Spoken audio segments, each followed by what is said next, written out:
Is this a joke? The guard's voice, sharp and dripping with contempt, cut through the quiet morning air. Standing firm with arms crossed, he formed a human barrier in his crisp uniform, blocking the grand entrance to Arlington National Cemetery. Beside him, another guard, equally young and self-assured, watched with a faint smirk.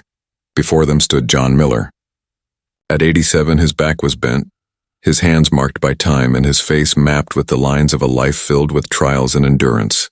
He wore a plain dark suit, threadbare at the cuffs but spotless. It was the only one he owned. Unmoved by the guard's tone, John kept his eyes on the distant green hills where flags waved at half-mast. He said nothing. His silence carried more strength than the guard's hostility. The younger guard stepped forward, his polished shoes crunching on the gravel. "Sir, this is a private service for General Wallace. Invitation only. I need to see your credentials or you'll have to leave." The exchange broke the solemn air, an unpleasant intrusion in a place built to honor sacrifice. To the guard, John was just an elderly man confused about where he was, nothing more. He couldn't see the living history standing before him, a man who embodied the very values these grounds represented. The tension thickened as black sedans with government plates began to roll in, their passengers glancing curiously at the confrontation at the gate. John remained still. Waiting was nothing new to him. He'd done it his whole life. The guard, Jennings according to his name tag, sighed dramatically. "Look, Grandpa, I don't have time for this. The motorcade's coming any minute. You're becoming a security problem." He gestured down the road. "If you're here to visit a grave, the public entrance is a mile that way. Now are you moving, or do we need to move you?" When John finally spoke, his voice was calm but carried a quiet weight, the kind that comes from a life of earned experience. "I'm here for the general. He would have wanted me here." The second guard, Corporal Davis, gave a short, dismissive laugh. "Sure you are. You and the general, old friends, huh? With all due respect, sir, General Wallace was a 4-star. He advised presidents. He didn't have time for people without an invitation." The mock politeness barely concealed the insult. By now, a small crowd had gathered at a distance, officers in dress uniform, politicians, grieving family members, all dressed in black. Their whispers rose softly beneath the guards' raised voices. John could feel their eyes on him. Pity, irritation, discomfort. It wasn't new. He had spent a lifetime being underestimated, overlooked. Most days he didn't mind. But not today.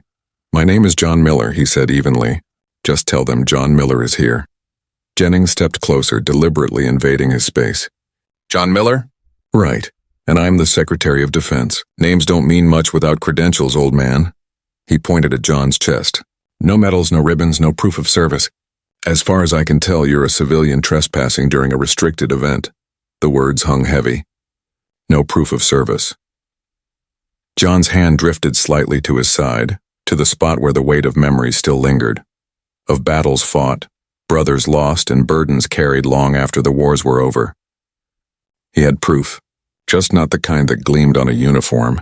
His proof lived in his bones, in the things he'd seen and done.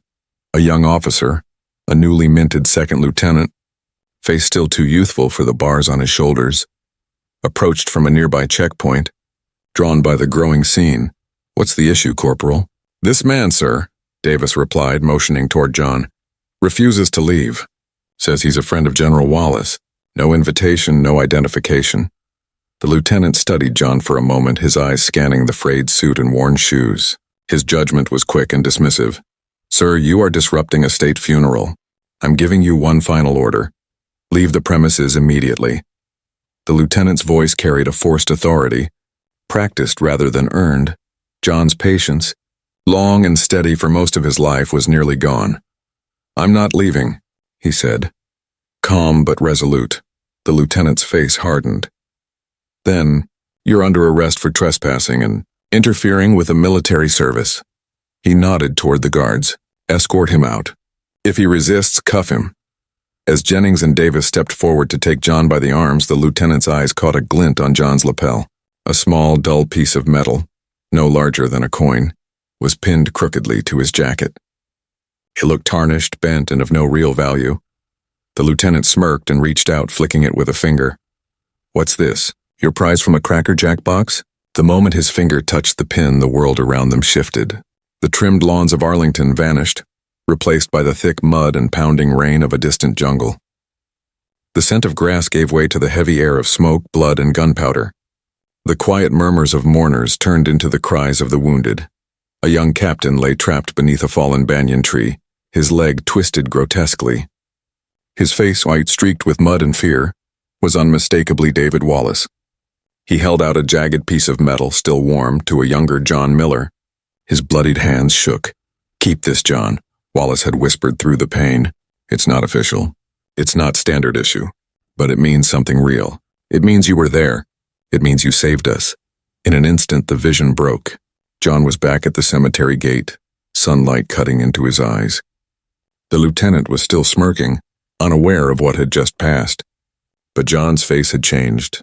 A spark long buried had reignited. He pushed the lieutenant's hand away from the pin, his voice low and steady. "Don't touch that." The tension peaked. The guards, following their officer's lead, grabbed John's frail arms.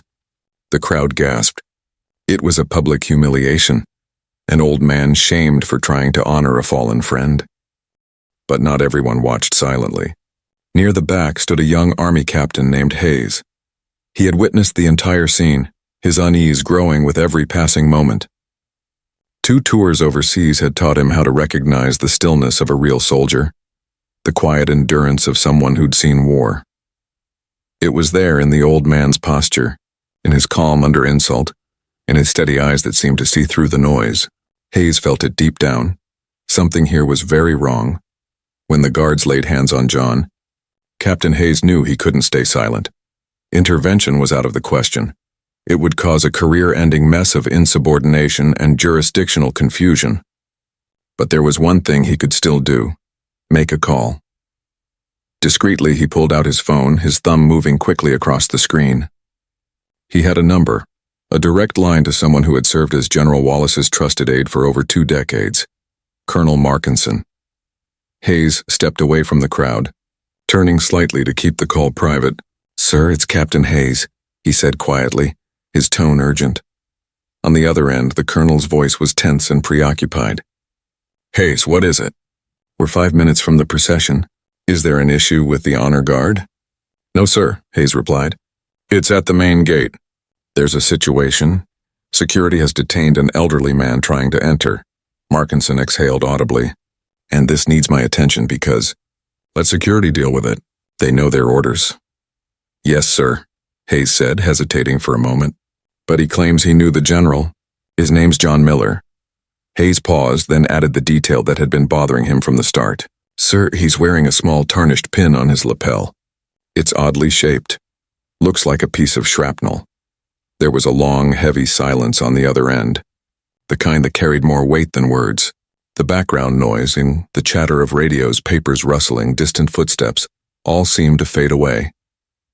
Captain Hayes waited, barely breathing. When Colonel Markinson finally spoke again, his voice was completely changed. The irritation was gone, replaced by an intense urgency that made the hairs on Hayes's neck rise. "Captain, what did you say his name was?" "Miller, sir." "John Miller." The line went dead.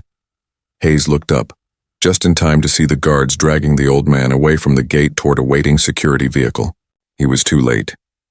Inside a command tent 100 yards from the ceremony, Colonel Markinson stared down at his phone as if it had just shocked him.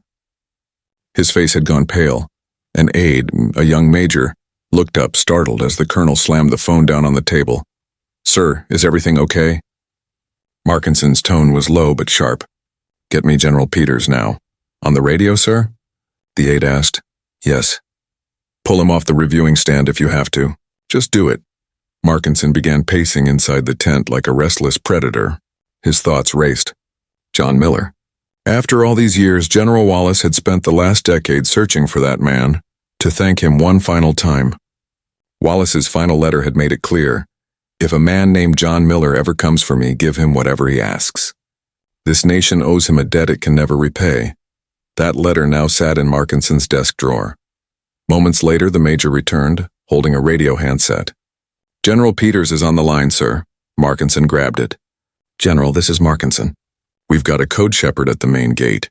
Repeat, code shepherd is active."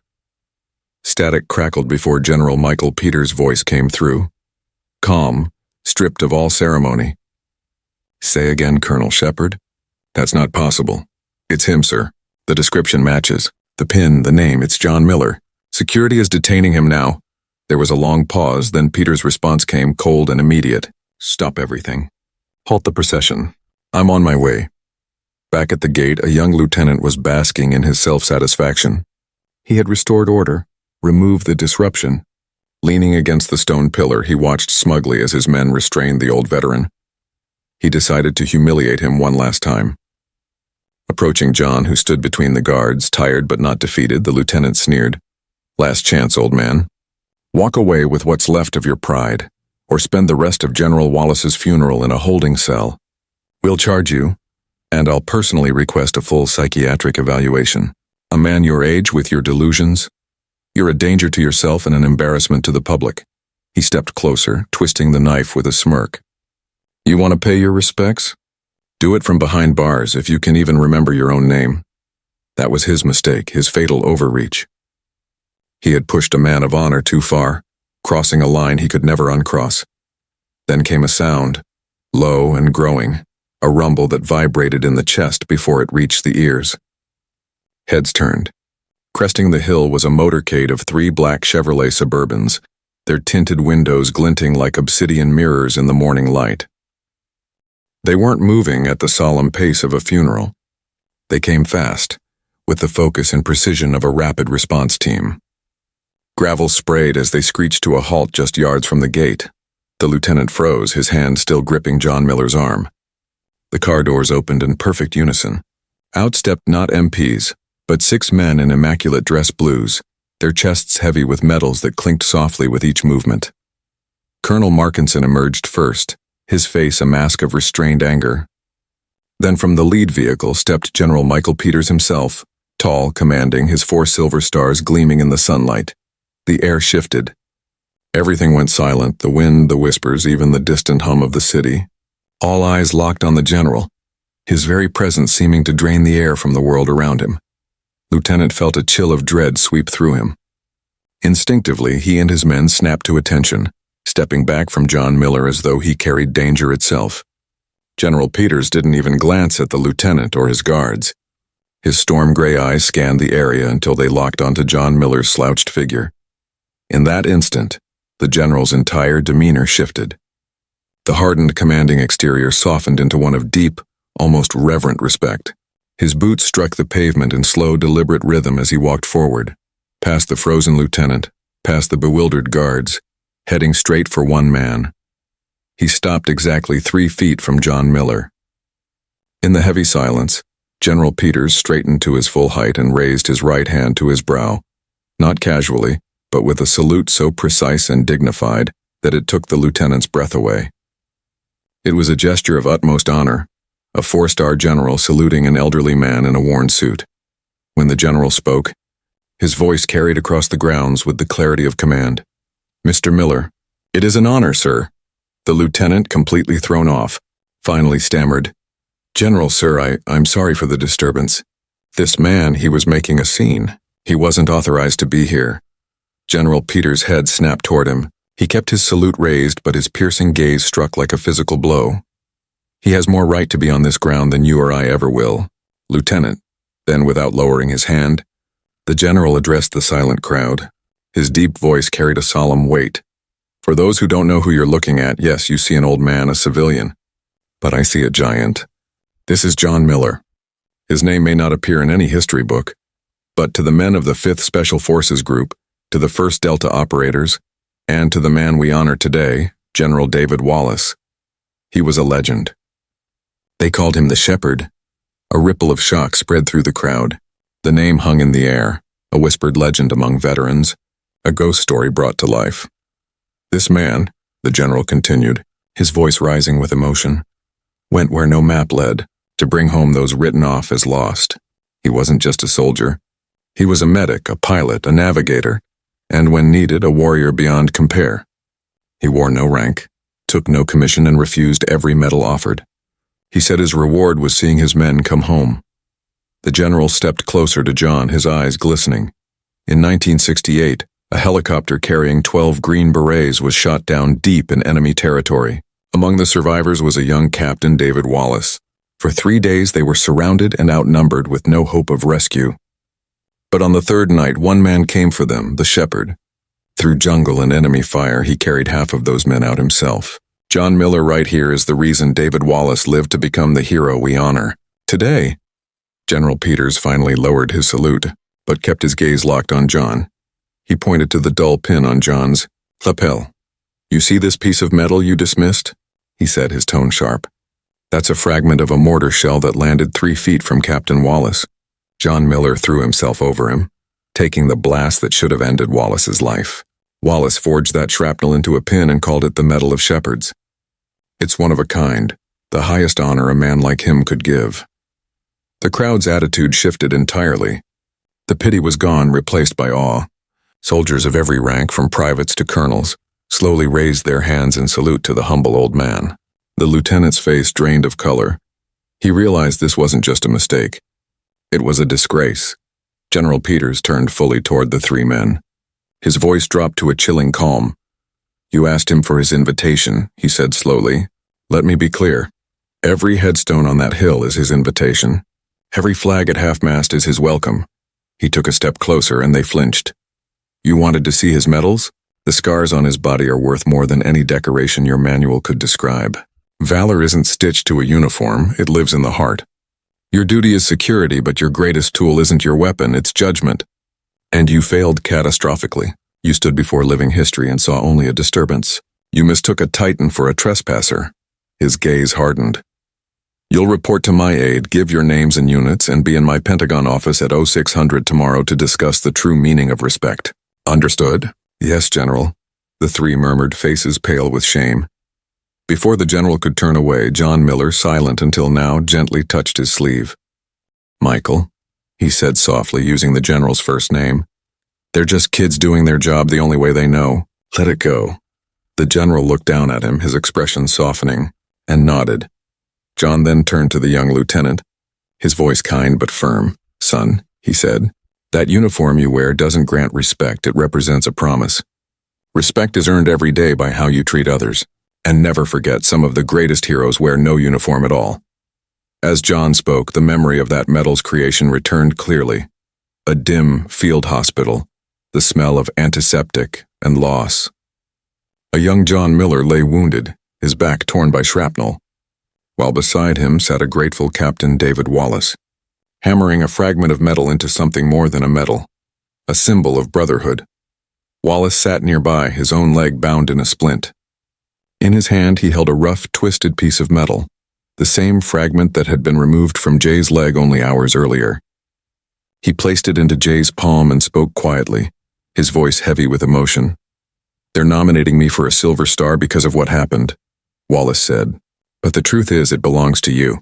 I can't give you anything official, but I want you to have this, as a reminder of the price paid, and of the debt I owe you."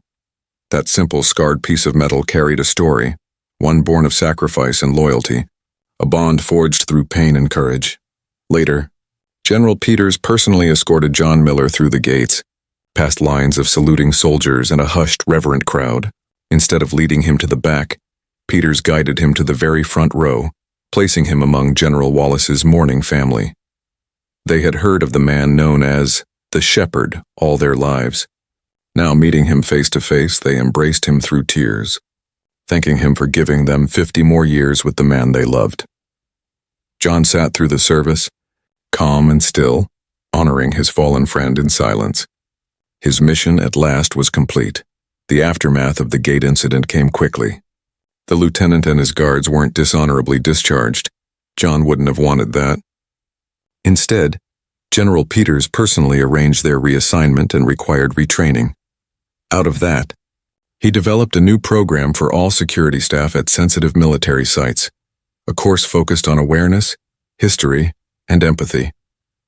Its purpose was simple: to teach soldiers to see the individual before them, not just the uniform they wore or didn't wear. It became known across the military as the Miller Protocol. The tale of the old man at the gate became a powerful reminder, a lesson in humility passed down to every new recruit. Months turned into seasons. The young lieutenant, now more grounded and self-aware, was assigned to a modest checkpoint far from Arlington's prestige. One rainy Tuesday, he sat at a small roadside diner during his lunch break, absently stirring his coffee. The doorbell jingled and an elderly man in a plain jacket walked in, brushing rain from his shoulders before sitting at the counter. It was John Miller. The officer's pulse quickened. He watched as John ordered a coffee and gazed quietly out the window. For several moments, the young man sat frozen, torn between guilt and gratitude. Finally, he stood, walked over, and placed a $10 bill beside John's cup. John looked up, recognition softening his features. "For the coffee, sir," the young man said, his voice low and thick with feeling. He paused, meeting the older man's eyes. "And for the lesson, thank you." John studied him, truly saw him, and recognized the humility that had replaced the pride. With a faint smile and a gentle nod, he replied, "Stay safe, son." The officer nodded, turned and left the diner, leaving John alone with his coffee and the unspoken respect that passed between them. John Miller's story reminds us that true heroism rarely demands attention. It often lives quietly among us, in acts of grace and courage unseen. If this story of quiet valor touched you, please like, share, and subscribe to Veteran Valor, where we honor the unassuming heroes who walk among us.